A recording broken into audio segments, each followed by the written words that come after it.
It's clear that we need both more and better evaluation to contribute to achieving the Sustainable Development Goals and the Paris climate commitments. This requires that we ask the right questions. And this is the key role that the criteria can play in supporting more and better evaluation, is by helping us to ask the right questions. And better evaluation also means that we focus on the quality of the evaluations and on their use. To achieve all three of these goals for better evaluation, we really have to start with and always keep in the fore of our minds the purpose of the evaluation. This is an area where we spend far too little time in many evaluations. We do not get specific enough about why we are doing the evaluation, who is going to be using the findings, and how will they be using them to improve development results, to achieve our shared global vision for sustainable, low-carbon development. So these questions really have to be our starting point. If you don't know why you're doing the evaluation, you can't hope to do a good quality evaluation. And the criteria, I believe, can help us on all of these areas. So what are evaluation criteria? As Rahul mentioned, they were first set out by the OECD Development Assistance Committee in 1991, and they were defined in a glossary in 2002. This glossary has since become translated into over a dozen languages and is very widely used. The criteria that were defined then are relevance, effectiveness, efficiency, impact, and sustainability. And the important point when these criteria were defined is that they are meant to focus our minds on the results of interventions. And this is quite a basic idea that perhaps today we take for granted.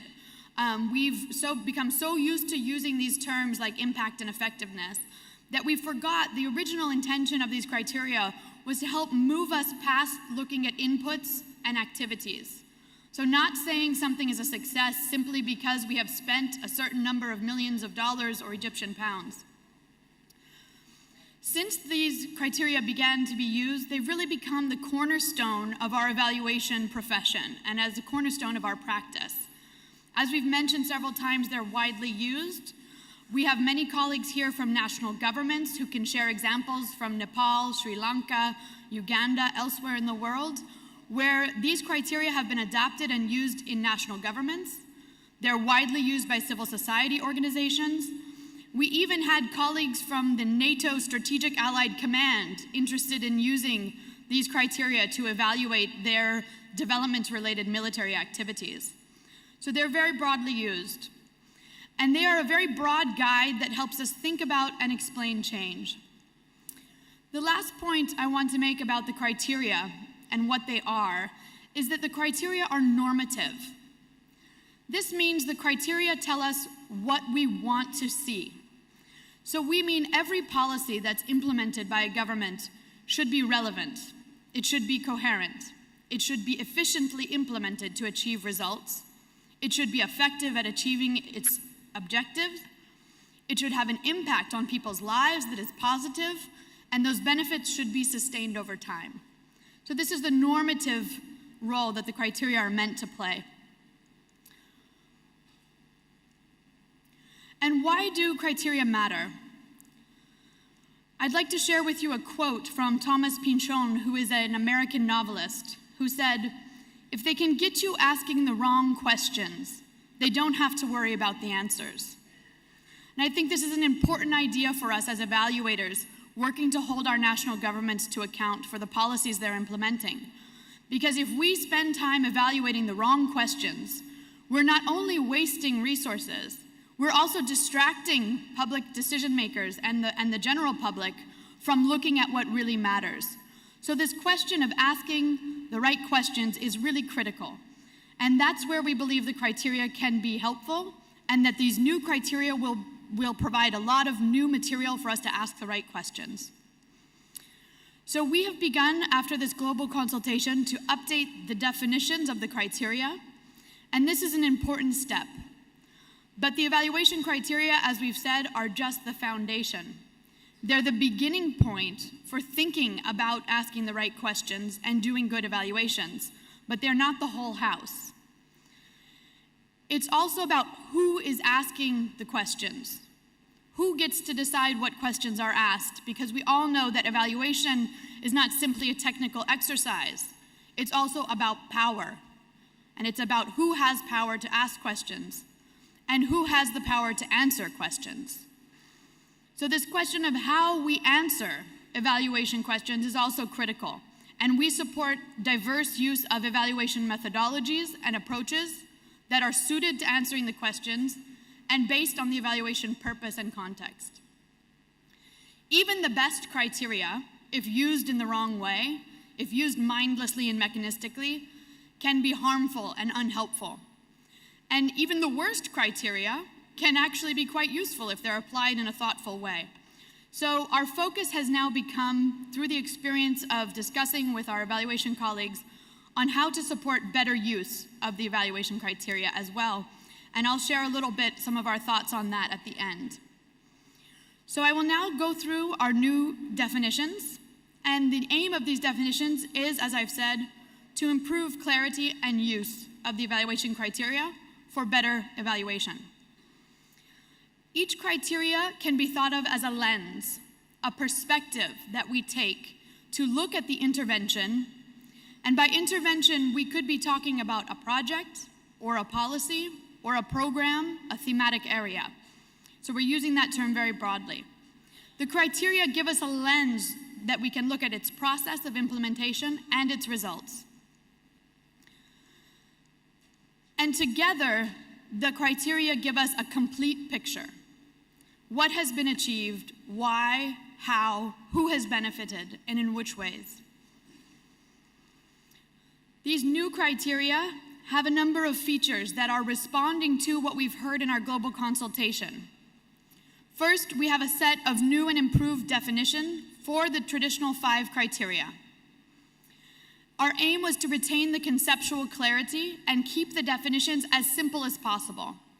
Now, this is very important because the criteria are not only used by evaluation professionals like yourselves, but we need to use the criteria when communicating with decision makers. And so we put a priority on maintaining simplicity, simple concepts that everyone can understand and use in their work as we're supporting learning and accountability. We have added one major new criteria, the criteria of coherence. And this is very important for capturing synergies and partnership dynamics, areas that have been too often neglected in international development and in national policy making. And finally, we're aiming to support the use and addressing confusion around the criteria. Rahul has mentioned that the criteria should not be a tight jacket that make it difficult for us to move or think, but they should be applied thoughtfully. And this is an area that we have given our attention in this new version, and also by developing a guidance on applying the criteria in today's context. We hope this guidance, which is forthcoming, will be really useful to improving how the criteria are used. The criteria new version is also better responding to equity, gender equality, and the leave no one behind imperative. And today I will focus on 3 of the criteria where this is illustrated. The criteria together reflect the integrated nature of sustainable development and the current policy priorities, including the Sustainable Development Goals and the Climate Paris Agreement, but they are also high level enough to remain relevant when policy priorities change.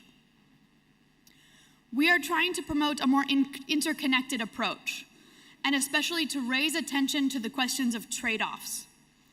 This is a very key issue because we know that to achieve the sustainable development goals, hard decisions have to be made, and that requires evaluation to be very clear-sighted in providing evidence to make those difficult political decisions. And finally, we've attempted to ensure that the criteria can be applied across diverse interventions, not only projects, and beyond international development cooperation. So our focus today with the NEC conference is on national evaluation systems and the use of the criteria in those settings. The criteria, as I said, include these original 5. Relevance, coherence is the new criteria that has been added, effectiveness, efficiency, impact, and sustainability. I will now go through the new definitions. I will go quickly through several of them and focus only on the areas that are most relevant to our discussions this week around leaving no one behind. So relevance, a simple question, a hard one to answer. Are we doing the right things?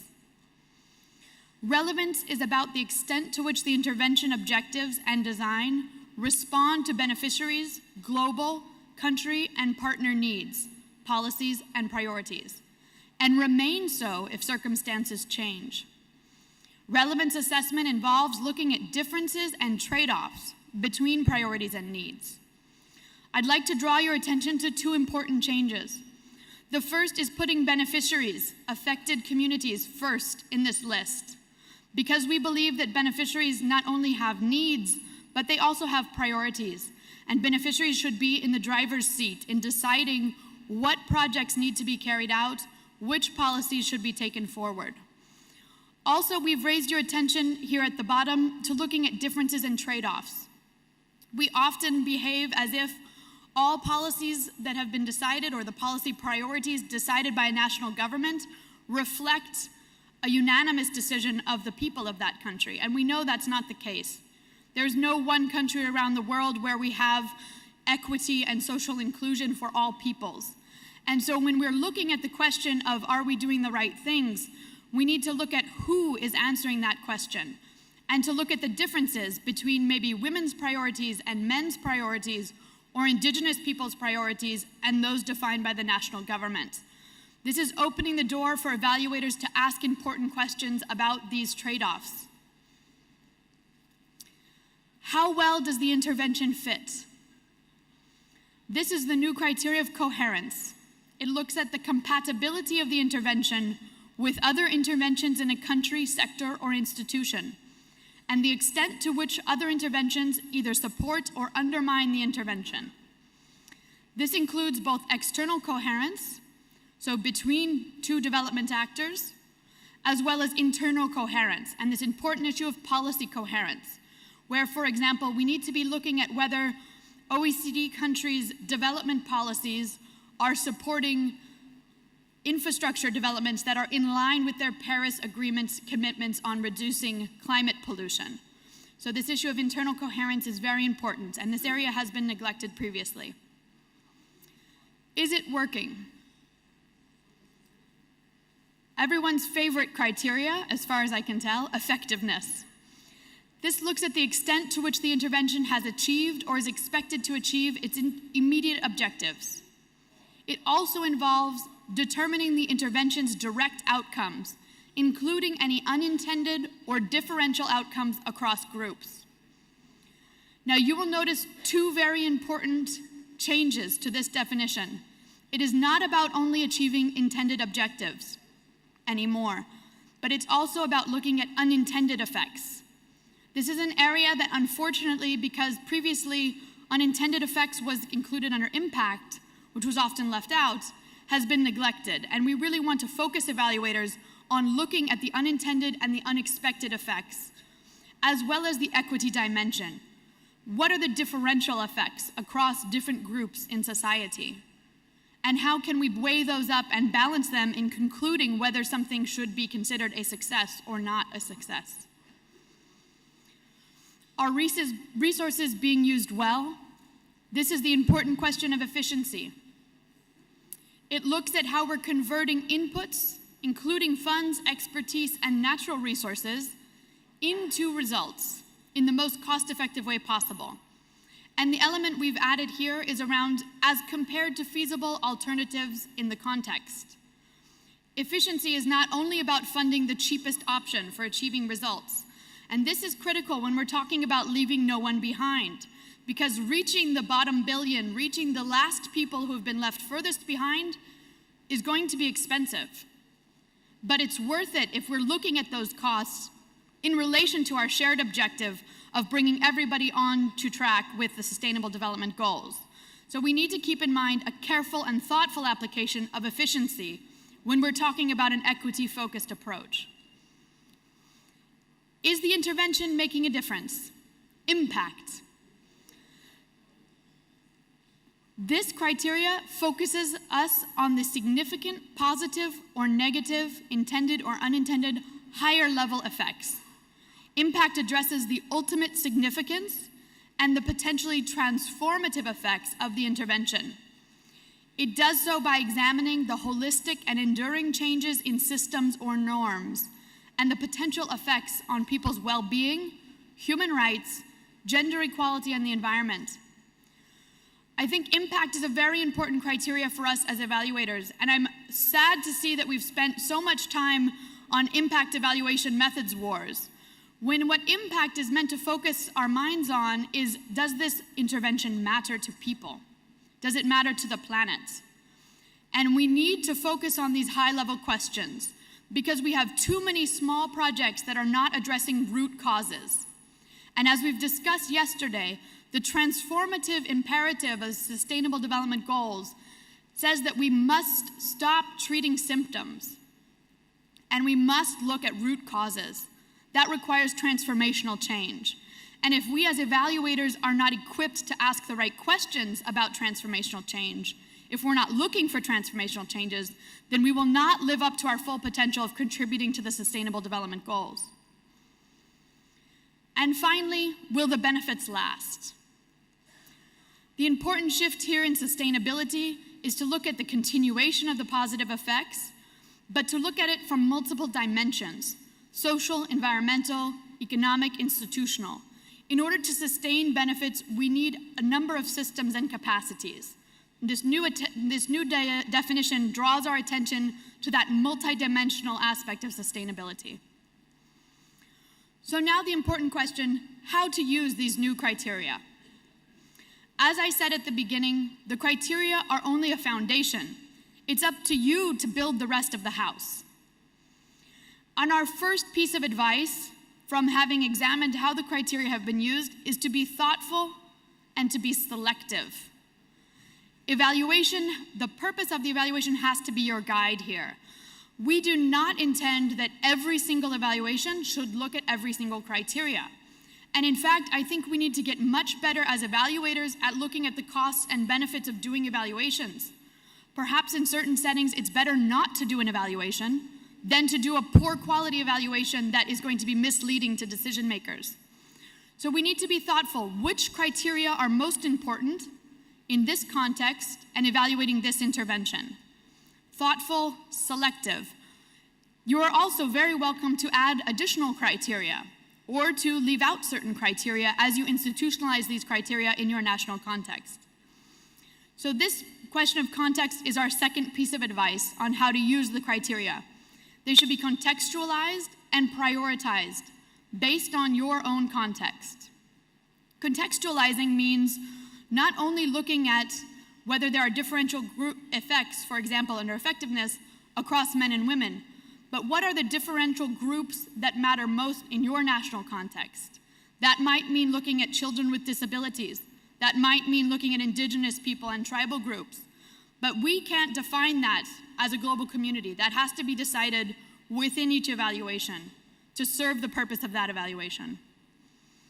And finally, keep digging. As our speaker said yesterday, we have to look beyond averages and beyond expected effects. We want evaluators to be asking hard questions about negative effects that are happening. This is very important when we're talking about climate change and sustainable development. We have to maintain that holistic view and look beyond what the project documents and the terms of reference have said is meant to be achieved, and look at what's really happening for people and for different people involved. And also, this question of to keep digging and to look for unexpected effects is very important for innovation. And I think we're all acutely aware of the fact that we need to innovate and learn much more quickly if we are to achieve the Sustainable Development Goals. All of the solutions are not known. Humanity has never undertaken an effort like slowing the drastic effects of climate change and achieving Sustainable Development Goals. No country has ever achieved this. And if we are going to achieve it, we as evaluators need to be supporting innovation and identifying those solutions to quickly share them and spread them around the world. So our message to you on these criteria is to please be thoughtful, be selective, prioritize, and most importantly, contextualize them to your own evaluations. Now, moving forward, we do expect that these new definitions will be available before the end of the year. We will be supporting on an ongoing basis the learning and uptake. We are interested in partnering with any of you that would like to do a translation into your national languages. We've found that translating these concepts is a very important exercise in itself because it really focuses our mind on what is the most important issue of why we're undertaking an evaluation and what are the concepts that we share. So we're looking to continue supporting learning through translations, through the development of learning platforms and training opportunities. And we also intend to produce a working draft guidance, as I mentioned, on these criteria, which we will revisit in a few years' time when we've had experience applying them.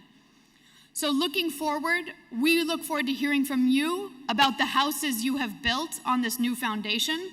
We hope these criteria will be useful to you in your context and will help you achieve better evaluation for better lives. Thank you very much.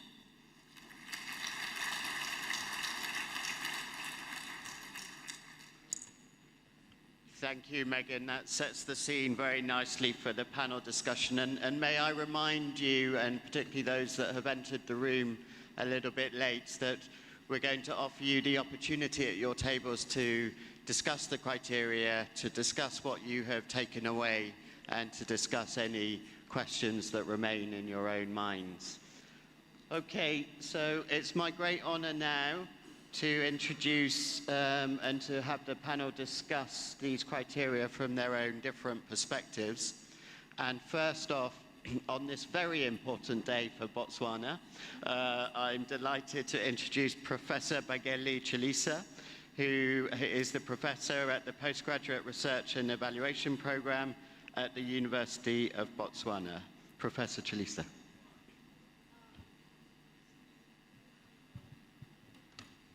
Thank you very much, and thank you to the host, the National Government of Egypt, and thank you to the sponsors, UNDP included, and thank you to the audience. Mine is a difficult task. To give you my reflections on the criteria. I think Megan did an excellent job of explaining what it is, and I think it is a good criteria. But what is at the back of my mind is, Megan, what worldview really informs this criteria? How different is it from the old one? From where I'm standing, it looks like it's the same thing. For me, the criteria looks more like a criteria that borrows a lot from the methods branch, where the emphasis is on making it right, collecting the data, making sure you do it right. Sometimes I think maybe the language sometimes can also mislead people. And if you're going to have a transformative tool, you also need to have transformative language. I looked at the criteria relevance, and I said to myself, relevance is just a common, it's not a revolutionary term that you want to say, hey, I have changed, things are better. it's just that word, and for me, when I looked at it, I said to myself, but it's the same. So I tried to also to look at the way relevance is used when people write their reports. I've had the privilege of reviewing a few of the UNDP evaluation reports. And what is interesting is that the word relevance is a narrative for almost every evaluator. And every evaluator says that the intervention is relevant. So I have a view that relevance is redundant because everybody is almost always going to say relevance. From where I'm standing as an African, how do I fit the African values in this? Where would they fit in this criteria? Where would community resilience, which is part and parcel of what is going on in our communities with these interventions, be it an intervention on peace, on poverty eradication, and so on. Where would I put the community strength? If I wanted to, if I'm an evaluator and I wanted to show that the community have strength, where do I put it? Often we talk of unintended outcomes, which you talk about. And there are many unintended outcomes. The malaria interventions, for example, are a point in time. We always know that, well, the intervention worked, there were so many mosquito nets that were distributed, but there were also unintended outcomes. Some of the people took the mosquito nets and they they used them for fishing. And some families fought because the husband took the mosquito nets for fishing, and the mother of the child was not happy. These are narratives that you'll find in some obscure places, but not in evaluation reports. How do we intend to get these narratives out so that we can also begin to accommodate other knowledge systems? Where do African values, cultures, innovativeness, harmony, connectedness, relationality, togetherness, what part do they play, and in which criterion within the 5 that you presented? Evaluation is political. We cannot run away from it. Where does the criteria interrogate historical power? This is, for example, colonization and its tendency to impose the use of only tried measures.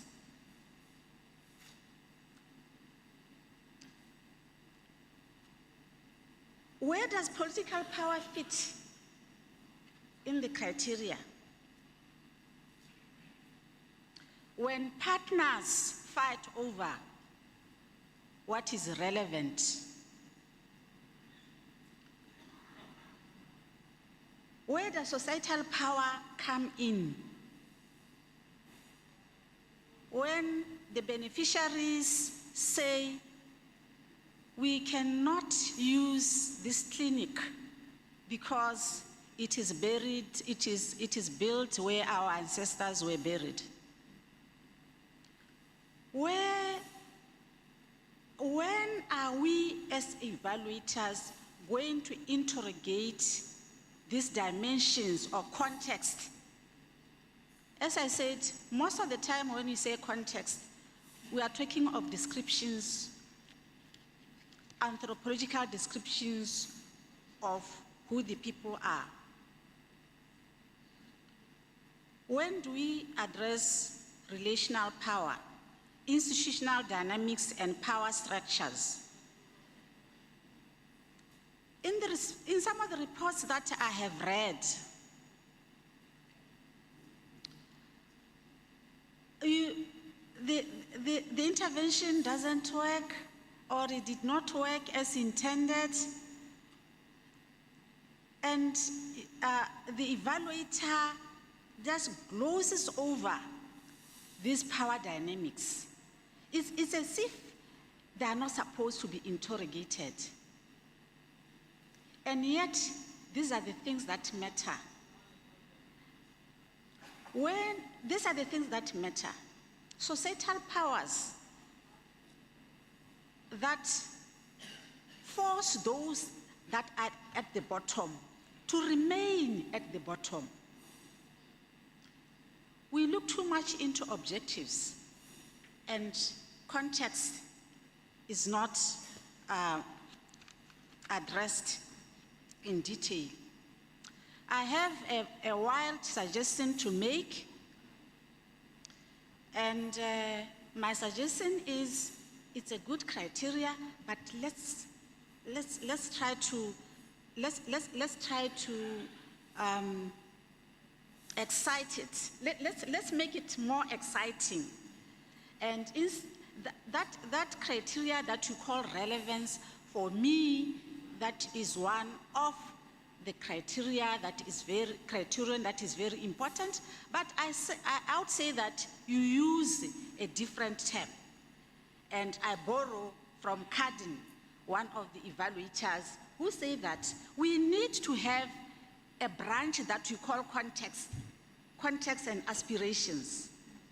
So instead of saying relevance, why don't you twig it and make it context stroke aspiration stroke needs, and let that be the umbrella for relevance.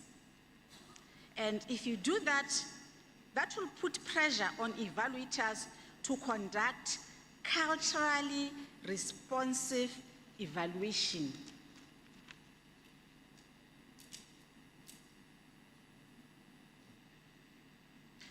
For example,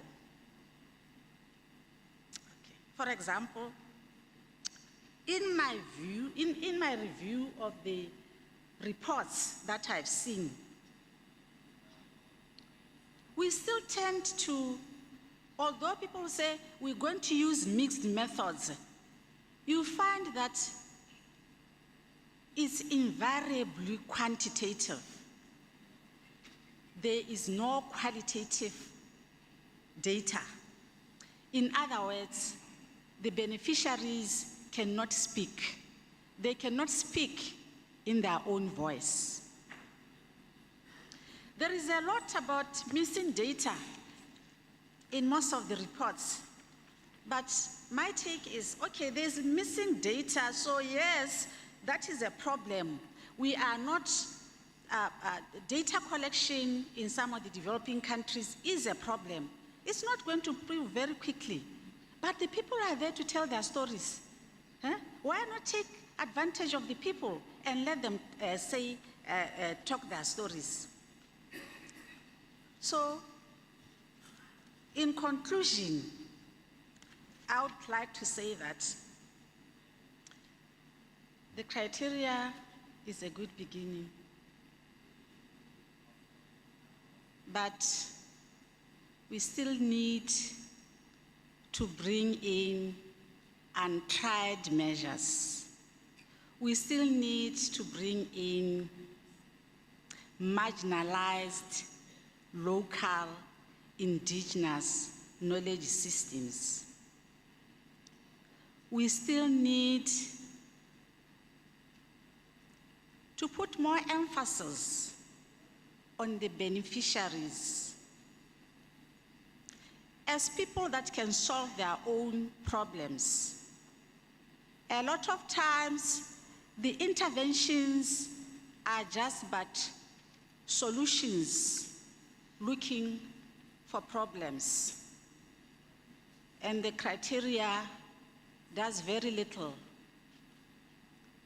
to force that turnaround that we need so that evaluation responds to the needs of the people in low and middle income countries. Thank you.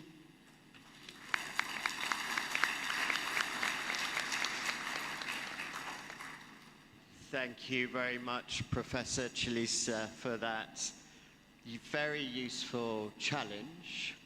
But I also think you have reinforced the need to, the caveats that I set out at the start and that Megan did as well, and the need to really contextualize these criteria, but at the same time check including the evaluator, check our assumptions around values, around power, and around culture. And I think the same applies to the 2030 agenda, another intergovernmental process which is universal by nature. But the intention there was always to localize and not to create the jacket that I described earlier. Anyway, thank you very much, Professor Chilisa. That was very helpful. I'm now delighted to introduce Ms. Randa Hamza, who's a Senior Advisor for Strategic Planning and Evaluation at the Ministry of Investment and International Cooperation here in Egypt. And Ms. Hamza, you're very welcome. You've got slightly less time, 5 minutes for yourself and Per. Thank you. Thank you so much, Rahul. I would like to thank you for inviting me to this very distinguished panel. And I would like also to thank Megan for the insightful presentation and for Dr. Chilisa for the very interesting questions she raised. And I also agree with Rahul that criteria should not be a tight jacket, but at the same time they provide a framework within which we can act and we can be both pragmatic and progressive. So during our practice within the Ministry of Investment and International Cooperation, looking at the evaluation criteria for development cooperation for various interventions, projects, or programs by different development partners, that criteria were sometimes had some limitations towards the objective of our evaluation, and that re-emphasizes the point that Megan raised, that the objective of the evaluation is the direction through which we can decide which evaluation criteria to use. And the new criteria introduced coherence actually is very interesting, as it addressed both areas that we added to the DAC criteria that were relatively covered partially by the coherence and by the expansion in different definitions of the other 5 criteria, which are first, the programmatic approach that we look to when we look at sectors or development partners, and to what extent there are synergies within each program, that all the activities or the interventions work together towards one objective or towards emphasizing the results that need to be addressed, and also how different partners work together towards achieving the same or complementary results within the same sector or within the same theme, and they do not contradict one another. That's one thing. Also, another area that we look at is the inclusive partnerships. And this one actually we borrowed from the global partnership evaluation criteria, which looks at to what extent there are inclusive partnerships in our development operations, to what extent the governments, the development partners, the private sector, and the civil society, and the targeted communities are part of the design and the implementation of development interventions. Without this interaction between all actors, the results are usually compromised. Actually, another thing that I would like to address is the complexity of the development sphere. And to that direction, we look at the adoption of the theory of change, which was even in the Ideas Conference just early this month in Prague. They were addressing how the theory of change needs to go and dig deeper into the causes and the cause-effect relationships between interventions and intended outcomes to frame the best approach towards which we can implement and achieve the intended results. So am I still having time within the 5 minutes? Oh, great, I like to talk a lot. So in our approach, we do not reinvent the wheel. I think we have a lot of already developed criteria with different actors within the development field, including the global partnership, including the peer review of the OECD for development partners, where a group of development partners evaluate one another each time. And following these evaluations, they give insights to national governments and to development actors into where exactly sometimes the gaps are and how to address these through criteria or through analysis or even through further research into better methodologies and better approaches to implement development interventions. So I'll stop here and thank you very much for the opportunity.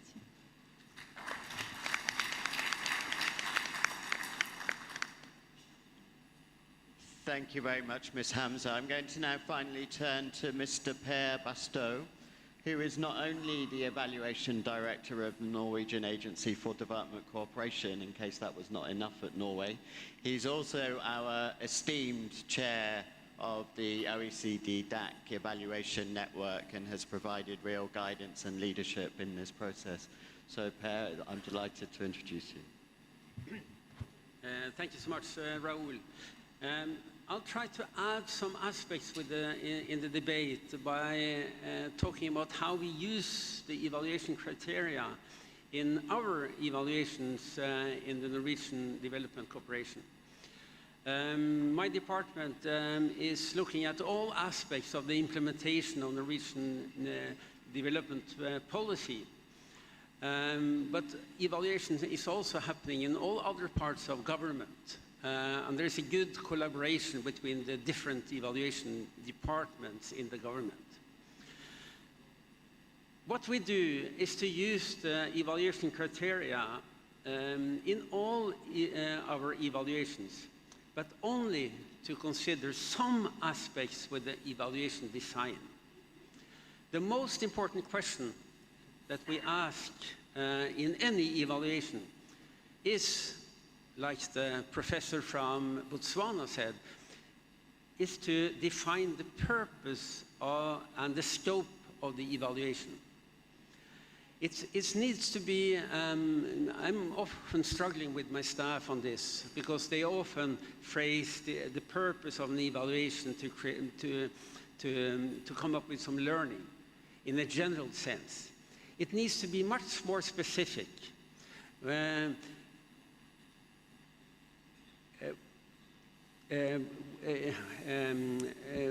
Why are we doing this? For whom? For what purpose? At what time? What is the specific purpose of doing an evaluation? And then, on the basis of an understanding of the purpose, then we apply the criteria. Very rarely all the criteria most often 2 or 3 criteria in one evaluation. And then we also use other standards and other guidance material related to evaluation approach, related to evaluation models and methodology. All this is meant to emphasize the independence, the credibility, and the use of the evaluations. For me, the use of evaluation findings is the most critical aspect to look into.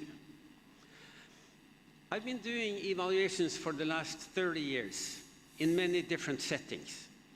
And there are some common pitfalls that I see in many of these evaluations. The most common is to have a limited understanding of the context and the key stakeholders.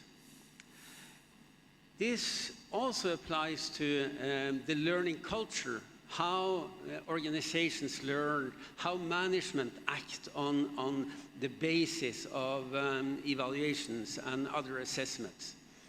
This we need to really understand in order to carry out an evaluation. A second common pitfall is to mechanically do an evaluation, either because it's a requirement within a certain sector or a government provision, or because one is a strong believer in a certain way of doing an evaluation. It's too much unconscious use of evaluation approaches. So we need to not only do this mechanistically, well, not to do it mechanistically, but in a much more conscious way. So if we do that, then I strongly believe that the criteria will be useful. It's not useful to solve all the questions related to an evaluation.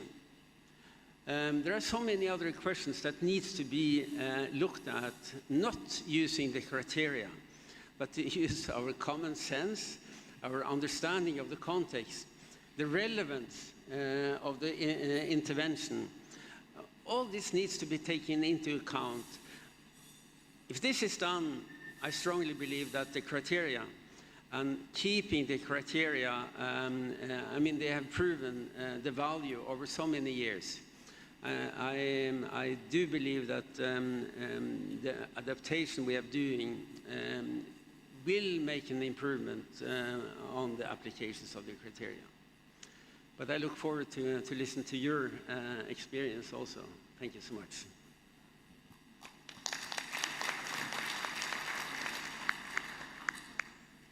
Thank you very much, Per. I think in both the discussants' interventions, there are really important aspects of quality, use and utility that have been raised, which is important for this conversation. So Professor Chaliso has invited us to bring more energy and excitement to this conversation. So that's what I'm going to try and do now.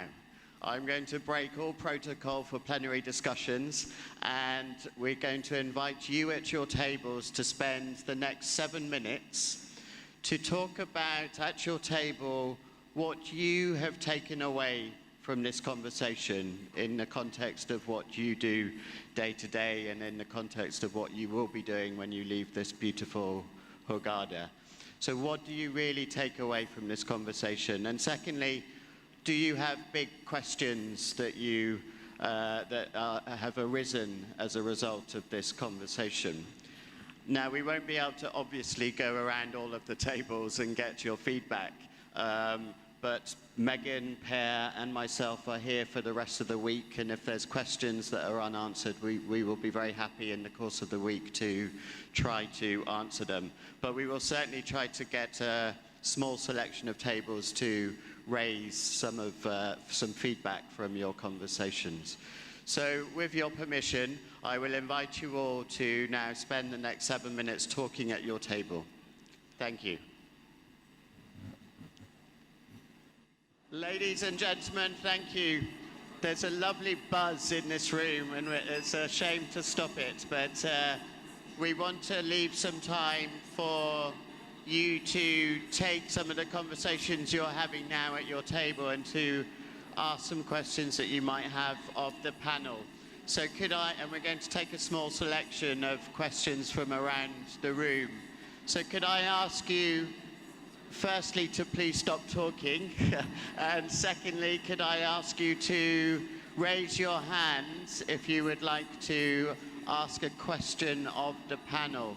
We have the gentleman here at the front table and the gentleman here, and then we'll take it from there. Can we get a microphone, please? Can we get a microphone, please? Thank you.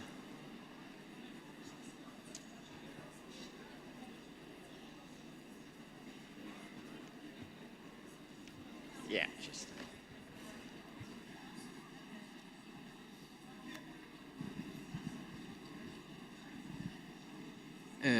صلاح حسن.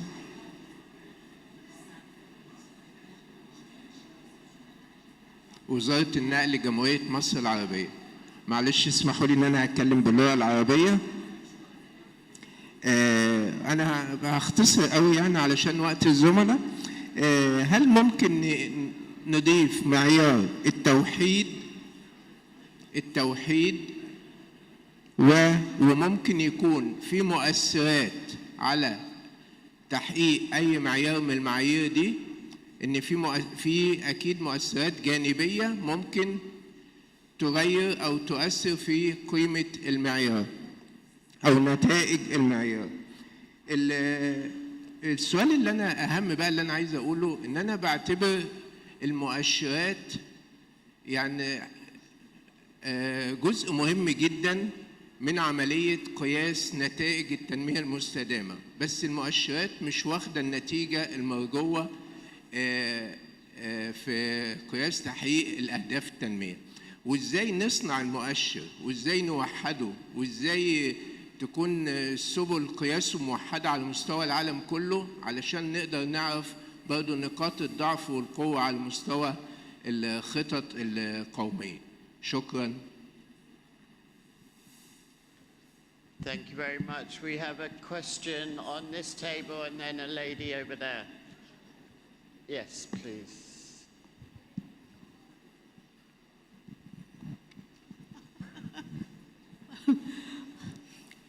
Thank you very much. This is from the group, and it'll come and complement very quickly. We actually took the following observation into consideration. First of all, it was very clear that this framework is for development assistance cooperation. And development assistance cooperation is a bit different from a national system. The national system includes that because assistance is to the nation, one. We also took note that it's about development. And a question we had is, where does the humanitarian peace and security come in? Which is not, but you had made it clear that there are limitations. The third observation you mentioned, that the overall purpose is a focus on results and a bit more focused on accountability, because that's what it is that you're trying to. Now, the point we were trying to focus on, that acknowledging this is widely used, and you might have a more technical point here, it's widely used by the community. It is very significant. However, an important element to consider is we want to manage for achieving results and for success, to the point you don't want to get to unintended consequences. In that case, managing for achieving success means a focus on learning, and the criteria would not address that. That's an important part of what the national system would be doing, and a number of criteria to make it short. You know, this is where the implementation's going on. is a focus on the following: the adaptation of what's going on is one. Two, a configuration analysis as a criterion. We don't know whether a criterion, but that's important. Third, it is the process of the change, the way things get changed. And here you're looking at behaviors, you're looking at culture, you're looking at appropriateness. We're looking at in the adoption process the risk factors, coherence, and we looked at both vertical coherence, which is what you're talking about, the different sectors in looking at what's happening. And you also look at horizontal, which is you're looking at the coherence among the partners, just to mention a few. That's not the criteria that you have. What we're saying for a development system, you need to consider, and I think that's where the confusion comes in, because we're mixing up the two. Thank you. Thank you. We want to hear from as many tables as possible. The lady over here.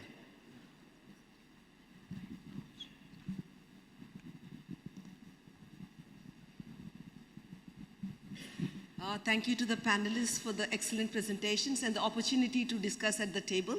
I think some of my table members disappeared, but it was good to know that the countries, there was a government representative, and they were using criteria as applying to their context and adapting it to how they need it. That's the good news. But the question I have for the panelists, particularly from OECD, is that why was the criteria coherence introduced?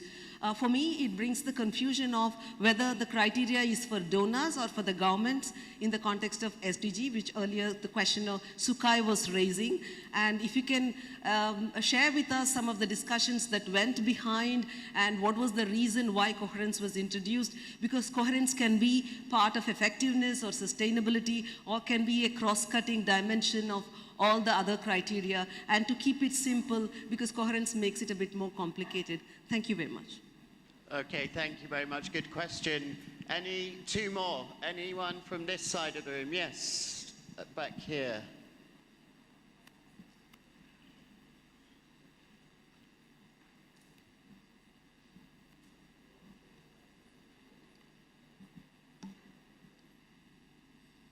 Thank you.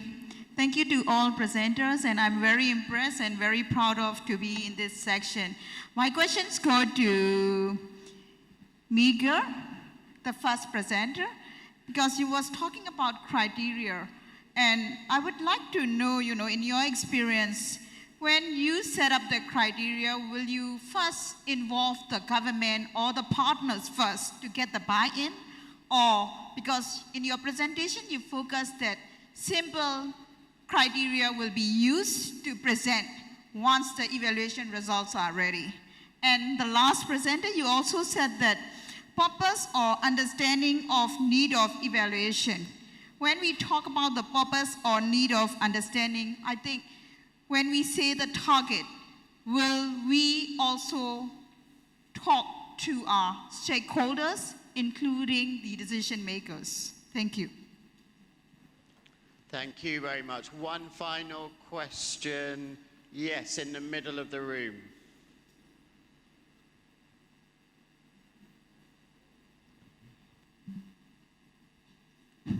Thank you very much. I wish to thank the panel. It's really a very interesting points of view that has been expressed this morning.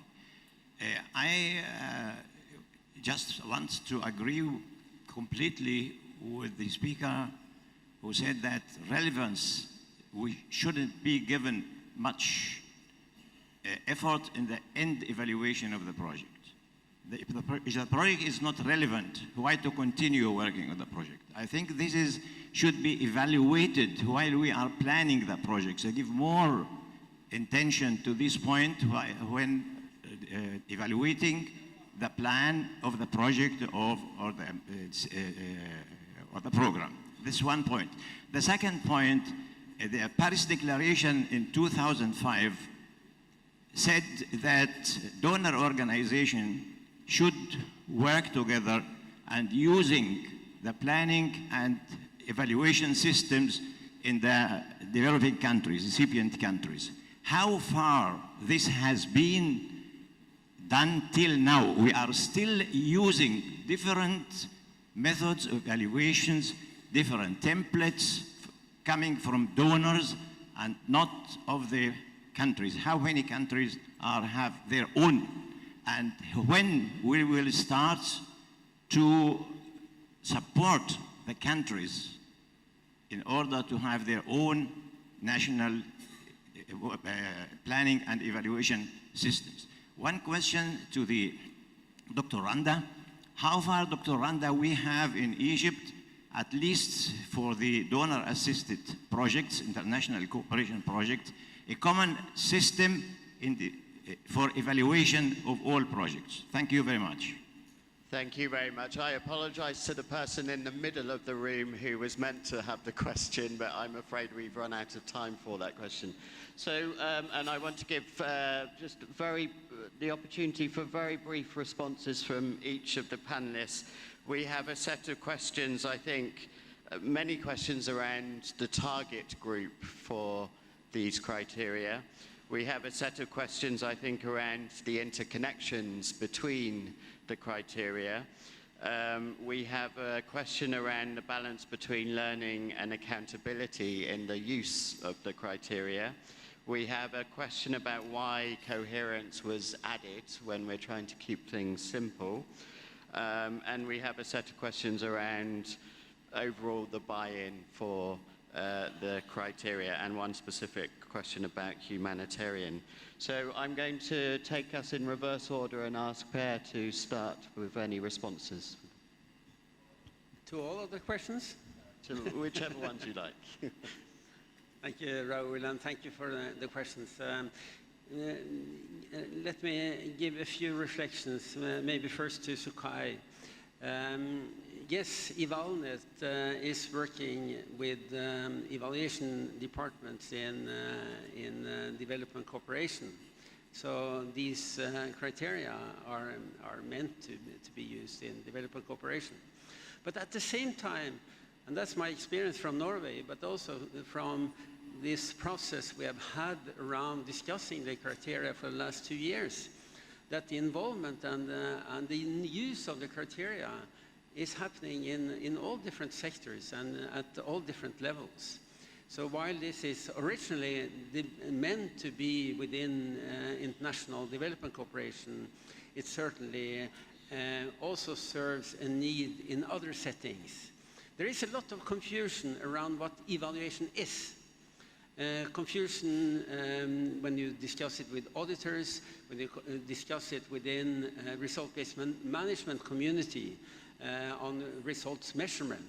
So what is evaluation? So I think the criteria is useful for many outside the international development cooperation also. And I didn't quite understand what you meant by this looking at accountability, because in most my evaluations, the learning aspect is much more important than the accountability part of it. So I would stress both accountability and learning. And then to the question about the purpose and involvement of the stakeholders. Yes, I'm very concerned with involving the stakeholders. And when I talk about stakeholders, I talk about the stakeholders that are meant to use the findings of the evaluation. And if this, I'm a strong believer in involvement in all aspects of the evaluation process, from the design phase to the consultation around formulation of recommendations. But you need to keep the independence very clearly.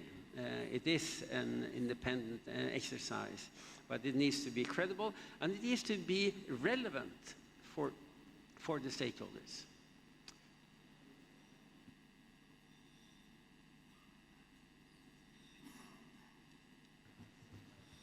Thank you so much for the very interesting feedback from the participants today. I'll start by responding to the direct question about to what extent there are common systems for evaluations of all projects with development partners. And for this actually to happen, for all development projects, we have, for example, a portfolio of more than 200 projects within the ministry with different development partners. So for one department to be able to interact with all the development partners on project levels, that was challenging. So the approach that we adopted in the ministry was to have it on a programmatic level and with donors.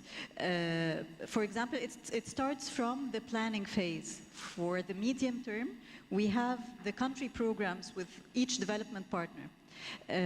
These programs actually cover most of the projects that would be implemented within the country for the coming or for the future 3 to 5 years. Before the start of the design of the program, we take on a program evaluation for all the projects and the programs of the development partner over the past 10 years. And that's the practice we adopt now. And out of these program evaluations and donor evaluations, we conclude the best recommendations for the design of the new program that puts into consideration the learning aspect and the policy recommendations that we concluded from the program evaluations. And this is timely with all development partners upon the renewal of the development program. So it's in process.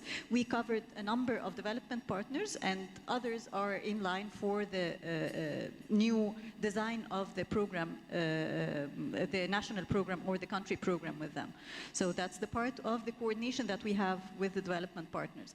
And actually, we both, the ministry and the development partner, we have independent evaluations. We do ours, they do theirs, and then we compare the results, we discuss what should advise, how this should advise the design of the coming programs, and then we frame the country program for the 3 to 5 years. So that covers this question. And another one for the comment on the effect of the evaluation on the learning process, or this should be the objective of the evaluation itself. And I think it's learning is an ongoing process. So, and the depth of the research that we do in preparation for the evaluation, this is how we can conclude the advice or the recommendations that can actually add to knowledge in the future projects or programs. Thank you. Professor. Okay, I want to reflect on the question of use. I want to differ slightly to say that when we think of evaluation in a transformative way, it should not only be thinking about use by the managers, use by the policymakers. It's high time that we move beyond writing reports only for managers and those that sponsor evaluation, to think of evaluation in the context of empowerment. I think the beneficiaries also need to know. They also need to know why the intervention worked, and they also need to know the measures that you use to count to say that the evaluation is successful. I also want to reflect on learning. I know that most of the time when we do evaluation, especially I know that within in the context of UNDP, there is an emphasis on the learning process. But I think sometimes evaluation happens so quickly that the learning is not utilized. So in the end, it's just the same of the same with little change. Thank you. Thank you for these questions. I think the Sustainable Development Goals and the Agenda 2030 have many implications for evaluation, for what we evaluate and how we evaluate it. But I think perhaps for me personally, the most profound implication that the Sustainable Development Agenda has for evaluation is exactly to this point of who is evaluating and what we're evaluating. So in nearly every country in the world, development cooperation is an increasingly small part of national resources. And there's a reason that we are presenting these new definitions and these criteria for the first time here at the NEC. Many of you will remember 2 years ago, we started this consultation process also at the National Evaluation Capacity Conference, and that's for a very good reason, that the most important evaluations to achieving the Sustainable Development Goals in the coming years will be happening at the national level. And that's not just for low-income and middle-income countries, that's for all countries. Because the Sustainable Development Agenda is a universal agenda. So I'm from the United States of America, and I want my government to also be held accountable for the impacts of the policies that we are currently implementing, for the effectiveness of efforts that are being taken to support health, education, and sustainable development transitions away from a carbon-polluting economy in my own country. So I think this question of who is doing evaluation is a very important one, and I think you're right to raise that question. As Per said, yes, these criteria will be used for development cooperation, but I think we need to not get stuck in that context of donor-driven evaluations, and we need to use these criteria for doing the important evaluations at the national level. And I think you can hear many good examples from colleagues who are here about how they're doing just that. And I think we should continue to push in that direction. Finally, on this point of accountability versus learning, I think, again, we need to be accountable for learning. I think we're still seeing too many badly designed interventions and badly designed policies that actually we could have done much better if we'd taken account of evidence that we already have about what works. So some of these examples of, insufficient ownership at the local level, communities not being involved and participating in designing interventions, those are major flaws that we really need to address. So we need to have accountability for learning as well. Just quickly on the few specific suggestions or questions. Interventions, we do intend these criteria to be applied not only for development activities, but for all public policies, so they could also be used for climate change mitigation and adaptation, for peace building, and for humanitarian assistance. And I think we will go into more detail in the guidance on adaptations that may be needed, but I have yet to hear any arguments about why these criteria would not apply to peace building, also private sector interventions, and other types of public policy activity. On the question of coherence, you are right that in external coherence is perhaps a bit more focused on development partners, but I think this question of national policy coherence is also of prime importance, and some of the discussions that led us to pull coherence out, you're right also that currently many people do look at coherence within other criteria, but we feel that it has been given insufficient attention. And also given the imperative around the synergies between policy areas that is implied within the Sustainable Development Agenda, we felt that at this time in history, coherence needs much more focused attention.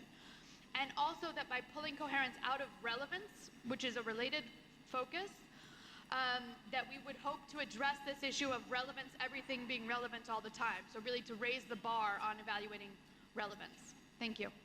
Thank you very much. Thank you very much, ladies and gentlemen, for your engagement. Let me conclude by where I started, that this is not a magic bullet. This is not going to solve the world's problems, but it will offer, we hope, a frame for the evaluation community going forward. Let me also just reinforce what Megan's offer was around once the criteria are approved, then the intention would be to translate it in as many languages as we possibly can. I think we've heard this morning that language is absolutely fundamental and critical to this conversation. So with that, I would like to thank our MC, our hosts, and particularly to our panelists. And I wish you all a very good day. Thank you. Thank you so much. Thank you, sir. Thank you for the panel. Ladies and gentlemen, we're going to be adjourning only for 15 minutes to come back again to the other sessions accordingly. Thank you very much.